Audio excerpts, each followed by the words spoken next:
자, 계속해서 시편을 우리가 이제 아삽의 그런 시편을 지금 보고 있는데, 이제 어젯밤에 79편도 어제 절망적인 그런 상황에 그런 시라는 것을 우리가 알 수 있고요. 오늘 본문도 참 그렇게 그 절망적인 그런 상황에 놓여 있다라는 것을 오늘도 우리가 알 수가 있습니다. 79편에는 어제는 보니까 이제 남유다가 BC 586년이죠.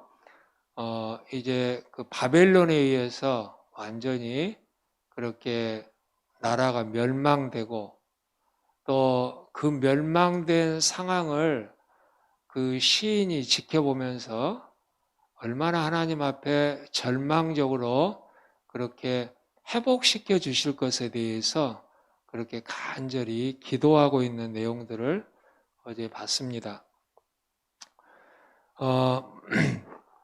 물론 그 상황에서 하나님께서 괜히 그 나라를 갖다가 멸하실 리는 없죠. 그래서 항상 원인이 있는데, 그 원인도 어제 보니까 이 범죄한 이스라엘의 그 멸망을 우리가 이제 봤었고, 또 그로 인하여서 그 이스라엘에게 참혹한 현장, 현실, 그런 것들을 시인이 바라보면서 하나님 앞에 다시 한번 회복시켜 달라는 그런 기도의 내용이었습니다. 이제 오늘 80편에도 보면은요, 이제 오늘 80편에는 그 북쪽 이스라엘의 멸망을 얘기하고 있어요. 그래서 북쪽 이스라엘도 이제 아수르에 의해서 남쪽 유다보다도 먼저 BC 722년에 아수르에 의해서 이제 완전히 그렇게 멸망하게 된 그런 배경으로 하는 시편이 바로 오늘 80편의 시편입니다. 그래서 오늘 시인은요, 북이스라엘이 번성하다가 배임을 당한 마치 포도나무와 같은 운명에 처하게 되었음을 오늘 탄식하는 그런 내용입니다. 무성하게 많이 그렇게 열매 맺힌 포도나무가 배임을 당한 거야. 배임. 하지만 그 절망적인 상황 속에서도 주님 안에 한 줄기의 강력한 소망의 빛을 발견했음을 감격적인 어조로 노래하고 있는 게 바로 오늘 이 시편이다라는 겁니다. 그래서 이 80편은요, 바벨론 포로 이후에 이제 이스라엘 백성들이 이렇게 이스라엘로 귀환을 해서 하나님 앞에 성전에서 예배를 드릴 때 하나님께 감사하는 그런 예배 중에 감사하는 시로 그렇게 낭독했던 시가 바로 오늘 이 시라는 거야. 80편의 시가. 그래서 이제 오늘은 이 80편을 보니까 Petition for Salvation from God, 하나님의 구원을 바라는 그런 탄원의 기도를 우리가 알 수가 있습니다. 하나님으로부터 구원을 바라는 그런 기도를 오늘 이 시인은 오늘 읊조리고 있다. 그래서 시편 기자는 오늘 본문에서 이스라엘이 현재 겪고 있는 고난에 관하여서 기도를 통해 오늘 하나님께 아뢰고 있습니다. 첫째, 그는요, 이스라엘의 목자이신 하나님께서 그들에게 은혜를 베풀어 주실 것을 오늘 패티션하고 있다, 간청하고 있다라는 거예요. 기도하고 있다라는 겁니다. 하나님 앞에 다시 회복시켜 주실 것을 간절히 그렇게 기도하고 있습니다. 왜냐하면 이스라엘은요, 하나님의 인도와 보호를 받아야 할 그런 양떼이기 때문에 그렇다라는 거예요. 그래서 양떼는 항상 목자가 필요하죠. 목자의 보호를 받아야 안전합니다. 또 하나님께서는 양떼와 같은 오늘 요셉을 위험한 길로부터 푸른 초장으로 인도하셨다라는 거죠. 그래서 그분은요, 그룹 사이에 자정하고 계시는 바로 하나님이시다라는 거예요. 그곳에는 언제든지 탄원을 받으실 준비를 하고 계시다라는 겁니다. 우리 하나님께서. 그리고 또한 지시를 내릴 준비도 하고 계신다. 그러면서 속죄소는요, 그룹들 사이에 있었는데 기도할 때 은혜의 보좌 위에 앉아 계시는 하나님을 우러러보는 것은 큰 위로가 됩니다. 절망적일 때, 또 힘들 때, 그 속죄소의 그룹에 있는 그 하나님을 갖다가 우러러보는 것만이라도 바로 인생들에게는 큰 위로가 된다는 거예요. 자, 그래서 오늘 시편 기자는요, 불행으로 인하여서 울부짖는 그들의 소리와 기도 소리에 오늘 기울어 주시고 또 그의 영역을 드러내 주실 것을 하나님께 오늘 구하고 있는 그런 내용입니다. 그러면서 그의 눈에는 하나님의 능력이 무기력하게 보였을 수도 있습니다. 주여, 주의 능력을 깨우사 주의 백성들에게 강력하고 즉각적인 도움을 주소서. 당신의 영역을 에브라임과 베냐민과 므낫세 앞에 나타내소서. 오늘 보니까 2절에 보니까 에브라임과 베냐민과 므낫세 앞에서 주의 영역을 내사 우리를 구원하러 오소서 그랬죠.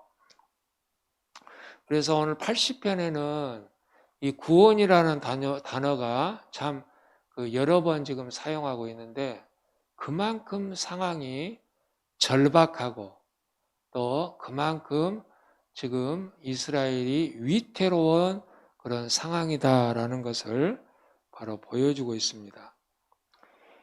이 에브라임과 베냐민과 므낫세 지파는요, 이 세 지파들은 여기에서 언급된 이유는 아마도 그 이스라엘 백성이 광야를 지날 때 또 성막의 뒤를 따라가며 그들을 보호했던 지파들이었기 때문일 것이다라는 겁니다. 그러므로 하나님의 능력을 간직했던 법궤가 그들보다도 앞서가면서 그들의 대적들을 물리쳤다라고 할 수도 있어요. 또 다른 주석에서는 이 에브라임 또 베냐민 므낫세 결국에는 다 그 라헬의 자식들이죠.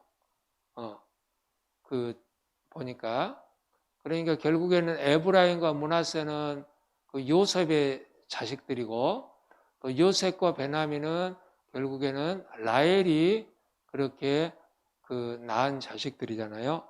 그래서 결국 이 세 지파는 북쪽 이스라엘의 왕국에 대표하는 그런 지파들이다라고도 그렇게 볼 수가 있습니다. 두 번째, 오늘 시편 기자는 하나님의 진노에 대하여서 오늘 호소를 하고 있습니다. 그는 어떤 것보다도 하나님께 진노하신 사실을 더 두려워했다라는 거예요. 4절을 보니까 만군의 하나님 여호와여 주의 백성의 기도에 대하여 어느 때까지 노하시리까. 너무 고통스럽기 때문에 그 노하는 시기를 언제까지 하시겠습니까? 지금 그러면서 그 사실에 대해서 두려워하고 있습니다. 그는 하나님께서 주의 백성의 기도에 대하여 노하신 것을 오늘 염려하고 있다. 또 하나님께서 그의 백성들의 죄와 그의 원수들의 기도에 대해서 노를 바라시는 것은 당연한 일이지만 그의 백성들이 기도를 드릴 때에도 노를 바라신다는 것은요, 참으로 이상한 일이 아닐 수가 없다라는 겁니다. 왜? 그들이 잘못을 했고 또 그 범죄로 인하여서 지금 벌을 받고 있는 상황이기 때문에 그렇다라는 거죠. 만일 하나님께서 실제로 그의 백성들의 기도를 드릴 때 노를 바라셨다라면 그것은 분명히 그들의 정욕으로 쓰려고 잘못 구했기 때문일 것이다 라는 거예요. 그러면서 야고보서 4장 3절에도 그 하나님께서 이제 그 우리에게 기도를 안 들어주신 이유도 바로 정욕을 위해서 잘못 구할 때 그런 내용이 있습니다. 그러나 그것은 단지 그들의 쓸데없는 걱정에 불과했습니다. 실제와는 달리 하나님께서 그들의 기도에 노하신 것처럼 보였을지도 모릅니다. 왜냐하면 하나님께서는요, 위와 같은 방법으로 그들의 인내심을 시험하고자 하셨기 바로 때문일 것입니다. 이것은 마치 예수님께서 가나안 여인을 시험하셨을 때 이런 말씀을 하죠. 자녀의 떡을 취하여 개들에게 던짐이 마땅치 아니하니라라고 말씀하신 것과 같습니다. 그들이 오랫동안 하나님의 진노를 받은 징표가 이제 그들에게서 슬픔과 수치로 지금 나타나고 있다라는 것을 보여주고 있습니다. 주께서 저희를 눈물 양식으로 먹이시며 그들은 날마다 눈물로 음식을 먹었다라고 고백을 하고 있는데 그만큼 그들이 고통과 아픔과 절망이 쉴 새 없이 눈물이 끊을 날이 없다는 거야. 눈물이 너무 많이 흘러서 그 눈물이 입속에 들어가서 눈물을 먹고 살았다라는 것을 알 수가 있습니다. 이 눈물은 그들의 떡 조각을 찍어 먹던 초가 되었다. 시편 42편의 3절에도 그렇게 얘기되고 있어요. 또 슬픔 속에서 나날을 보내는 자들은요, 그들의 내세를 기쁨으로 누리게 될 것입니다. 이것은 그들에게 수치를 안겨 주었어요. 우리가 이웃과 싸우는 것을 보고 또한 우리의 좌절을 보고 우리 원수들이 서로 웃나이다 6절에 그렇게 얘기를 하고 있습니다. 이것은 그들의 바로 분명한 수치였다라는 거예요. 그러면서 시편 기자는 하나님께서 다시 은혜를 베풀어 주셔서 그들의 구원을 받을 수 있게 해달라고 간절히 기도하고 있습니다. 하나님, 우리가 잘못했습니다. 그러나 다시 한번 기회를 주십시오. 다시 한번 우리에게 구원을 주십시오. 그렇게 간절히 기도하고 있다는 거예요. 하나님이 우리를 돌이키시고 3절에 보면 또 만군의 하나님이 우리를 돌이키시고 주의 얼굴빛을 비추사 우리로 구원을 얻게 하소서.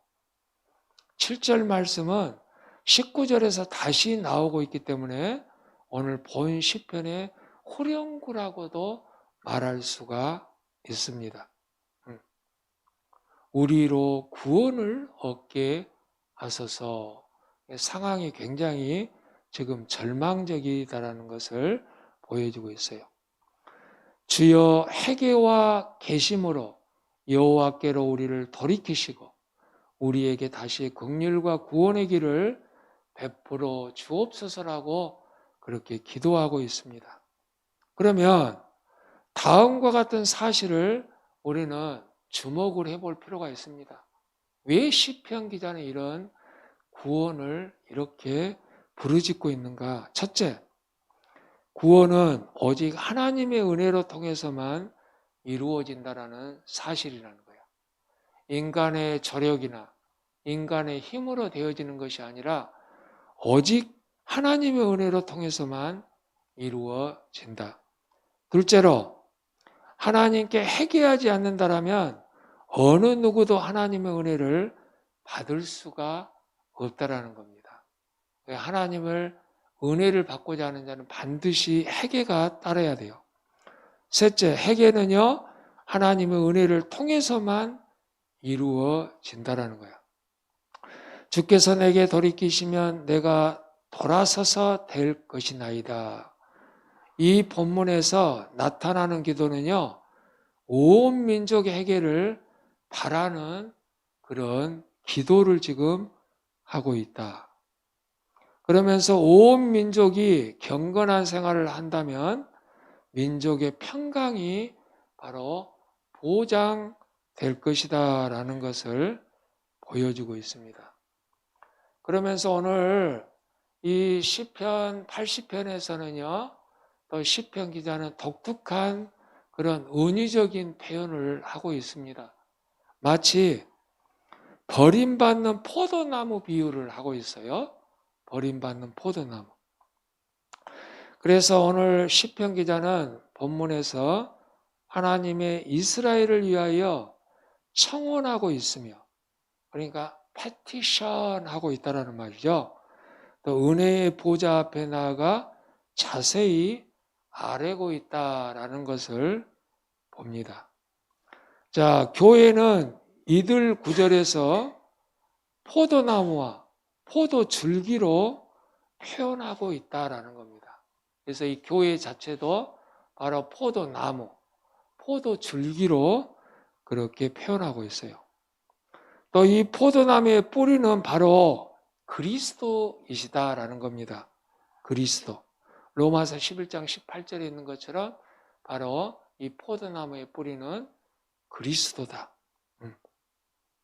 그러면서 그 포도나무의 가지는 바로 저와 여러분들의 성도들이다라는 것을 바로 얘기를 해주고 있어요.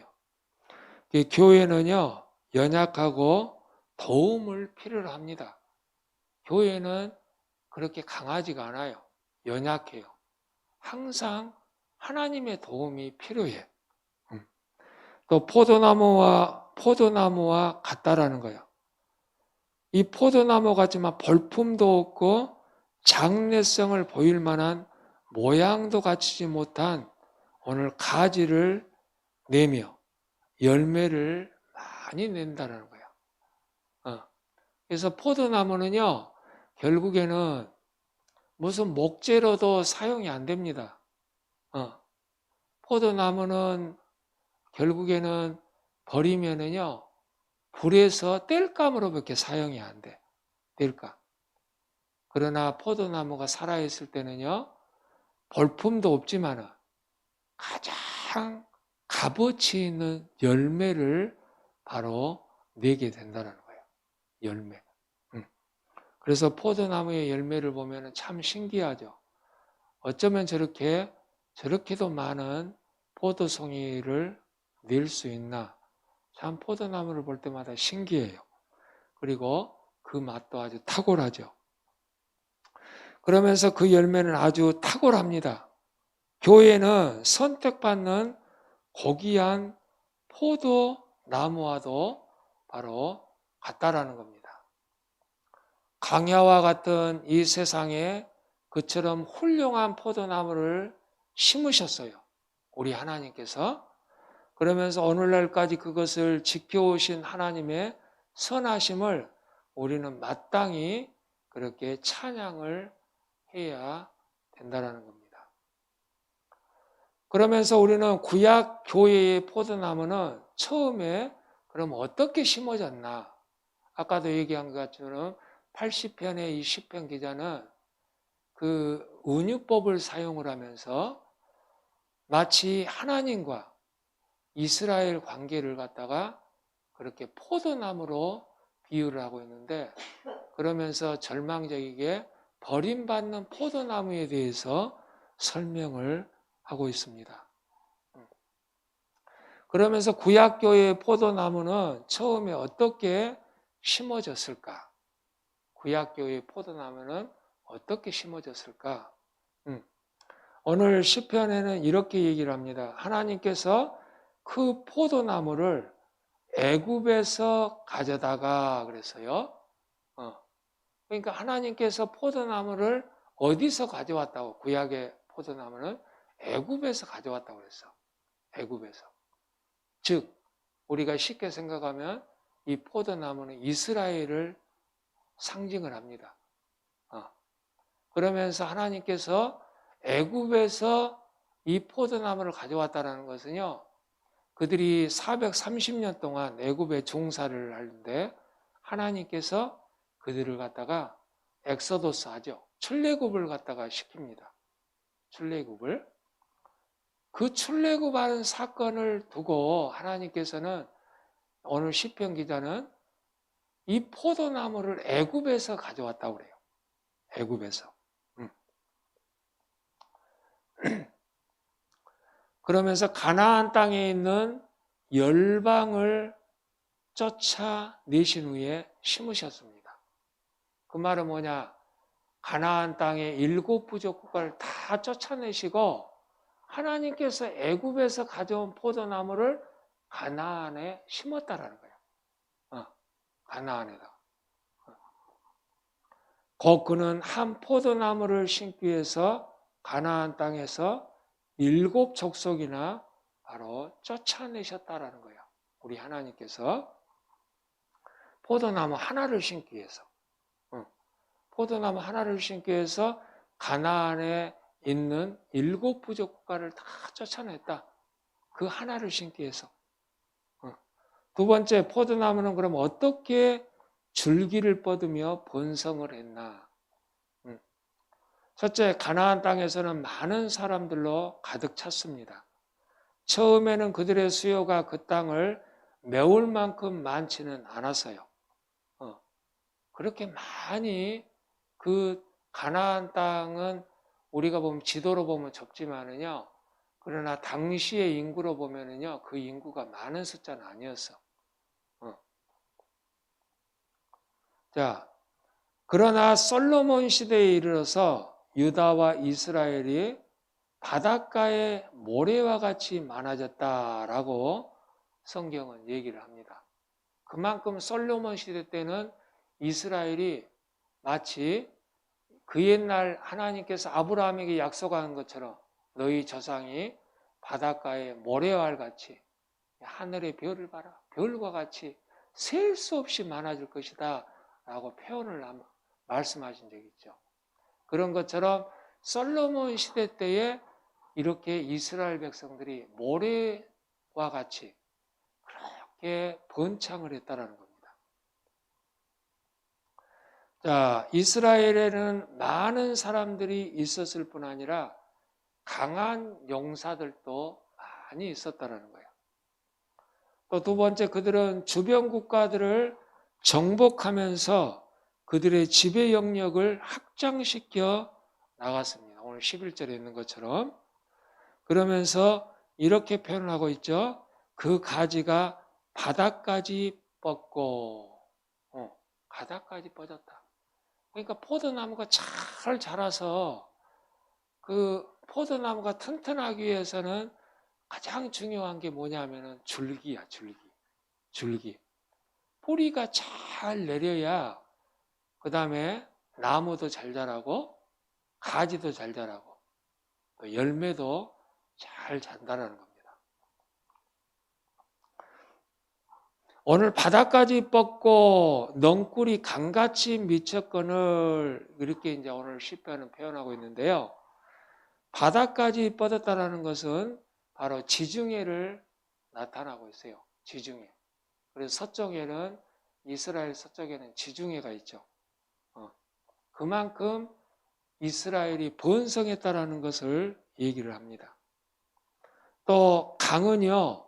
남쪽에는 나일강을 얘기를 하고 북쪽에는 다메섹 강을 얘기를 하고 또 동쪽에는 유브라데스 강을 그렇게 얘기를 합니다.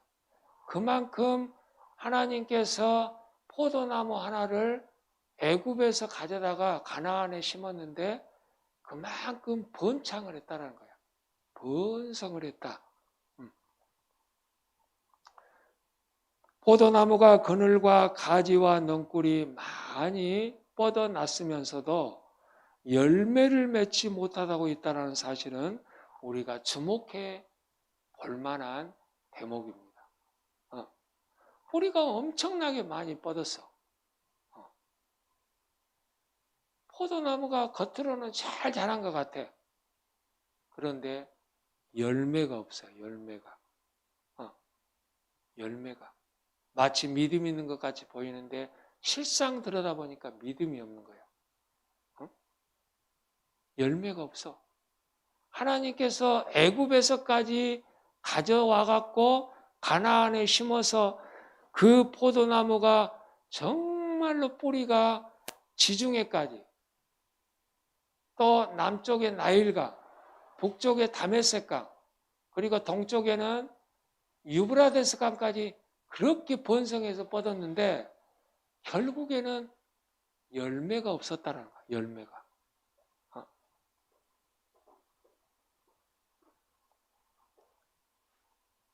그것은 왜냐하면 이스라엘이 열매를 맺지 못하는 무성한 포도나무와 같았기 때문이다라고 호세아서 10장 1절에 얘기를 합니다. 마치 무성한데 열매는 없는 거야. 무성한데 열매는 없어. 마치 우리 예수님께서 무화과 나무가 아주 그냥 왕성하게 그렇게 피어서 저 먹을 것이 있나 하고 따먹으러 갔는데 열매가 없네. 열매가 없어. 하나님께서는 좋은 포도를 바라고 왔다가 좋은 포도를 바라고 왔는데 좋은 포도는 없고 들포도를 보셨다라고 이사야서 5장 2절은 얘기하고 있어요. 그러니까 나는 진짜 좋은 열매를 바라고 심어놨는데 좋은 열매는커녕 벌레 먹고 그냥 보잘것없는 들포도 그런 열매가 맺었다. 심은 주인이 얼마나 실망하겠어. 포도나무가 포도를 맺지 못했다면 그 나무는 더 이상 아무 쓸모도 이제 없다라는 겁니다. 아무 쓸모도 없다. 셋째로 포도나무는 어떻게 훼손되었고 멸망을 당했나 오늘 시편은 또 우리에게 주목을 해주고 있습니다. 주여 주께서는 이 포도나무를 위하여 큰 일을 행하셨나이다. 그런데 어찌하여 또다시 멸망시키려 하나이까. 주께서는 직접 전쟁케 하신 것을 돌보지 아니하시고 버리시려 하나이까. 오늘 시편 기자는 이렇게 호소하고 있어요. 그러나 주께서 어찌하여 그 담을 허리셨나이까. 12절에 그렇게 얘기를 하고 있습니다. 그럼에도 불구하고 하나님께서는 그 포도나무의 담을 헐어버리셨다는 거예요. 하나님께서 그 담을 헐으신 데에는요, 그럴 만한 이유가 있었습니다. 그것은 이 고귀한 포도나무가 이방 포도나무의 악한 가지로 변해버렸기 때문에 그렇다. 에레미야 2장 21절에도 그렇게 얘기를 하고 있어요. 이 포도나무 가지가 악한 이방의 가지로 변해갖고 있다는 거예요. 그러니까 순수한 이 뿌리에서 순수한 가지로 순수한 포도나무로 그렇게 되어야 되는데 이 가지가 변질돼 버렸어. 변해버렸어. 변해버렸다라는 거야.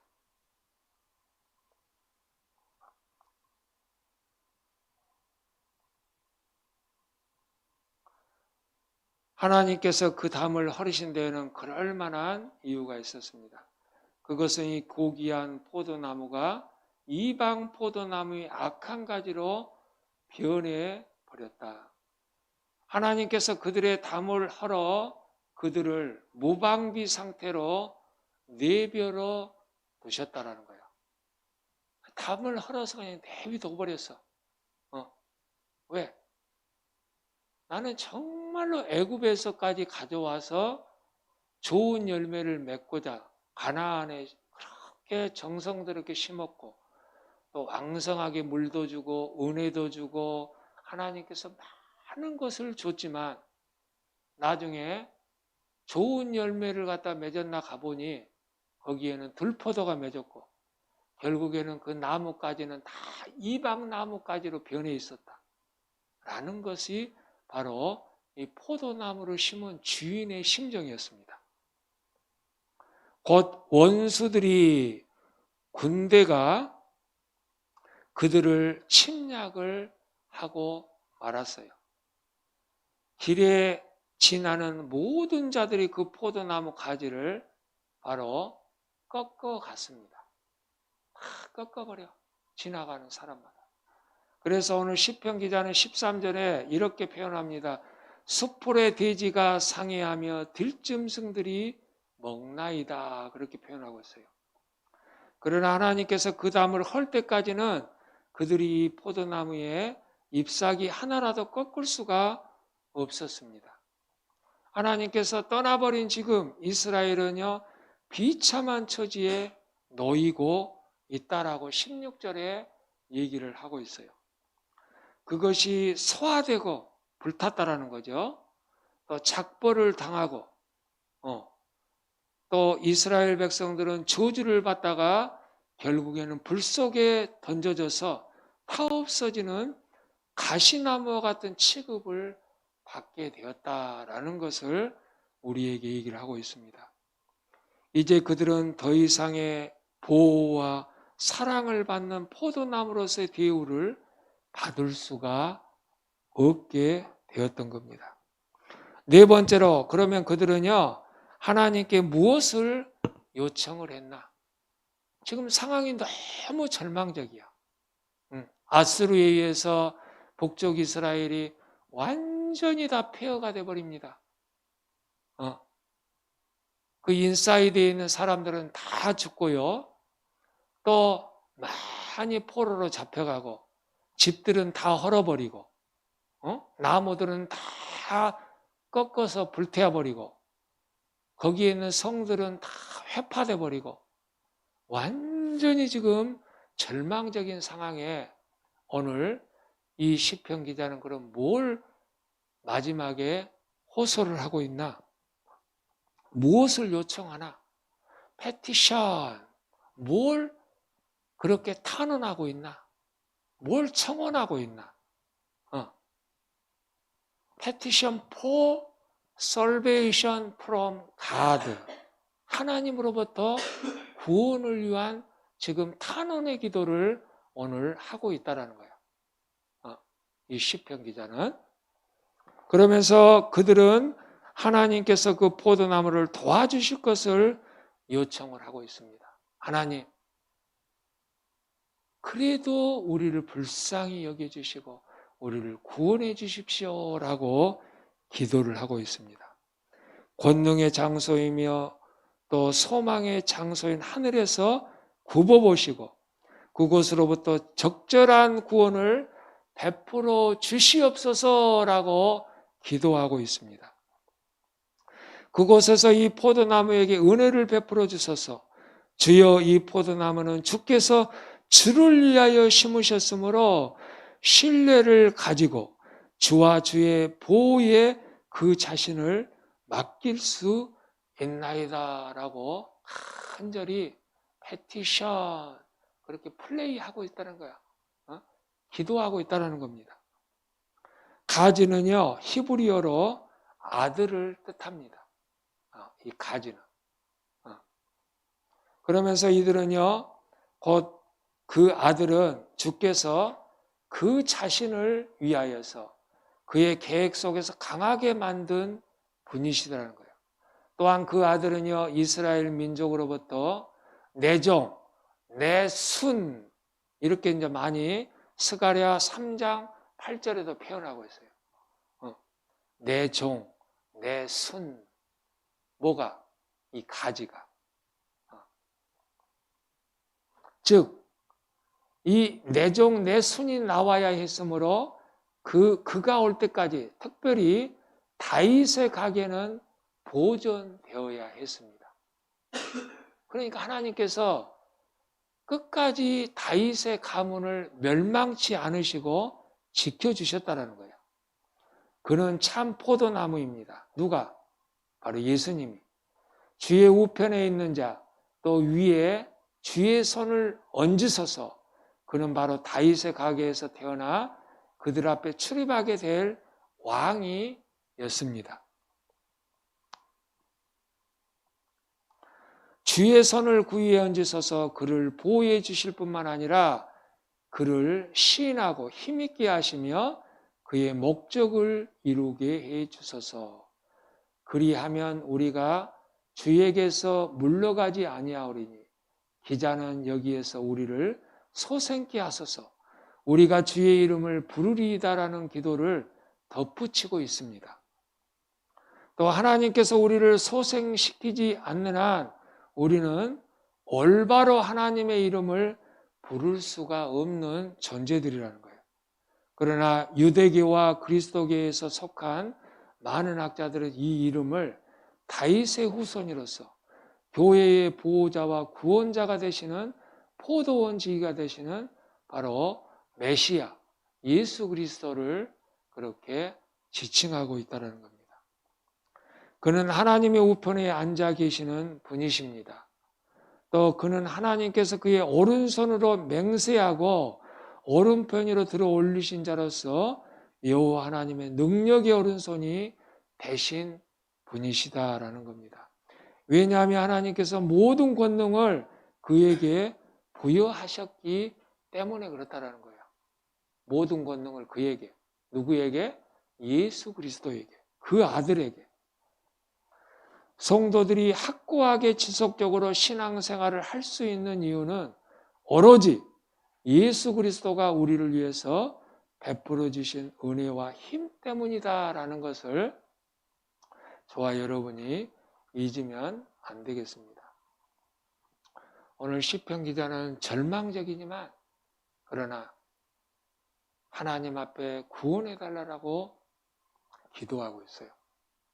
그래서 이 80편의 시편은 나중에 바벨론 포로 이후에 이 백성들이 이스라엘로 돌아와서 성전을 재건하고 하나님 앞에 예배를 드리면서 성전에서 이 시를 갖다가 읊은 노래하는 시가 바로 오늘 80편이다라는 거예요. 그들이 이 시를 읊으면서 무슨 생각을 했겠어?